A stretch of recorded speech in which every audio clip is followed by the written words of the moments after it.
અમરેલી જિલ્લાના સાવરકુંડલામાં સુપ્રસિદ્ધ લોકગાયક કીર્તિદાન ગઢવીએ શેઠ લલ્લુભાઈ આરોગ્ય મંદિરની મુલાકાત લીધી। પૂજ્ય મોરારી બાપુના આશીર્વાદથી આ હોસ્પિટલ ચાલી રહી છે।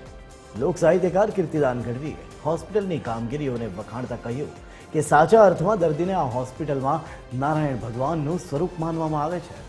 ક્યાંય એક પણ આવી હોસ્પિટલ જોઈ નથી કે જ્યાં દર્દી પ્રવેશ કરે અને એક પણ રૂપિયો કે કોઈ પણ જાતની ફી લીધા વગર સારવાર આપવામાં આવે છે।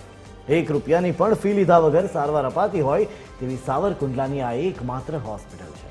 કીર્તિદાન ગઢવીએ ડોક્ટરો અને નર્સ સ્ટાફ સાથે વાતચીત કરી તમામ માહિતીનો લાહવો લીધો હતો।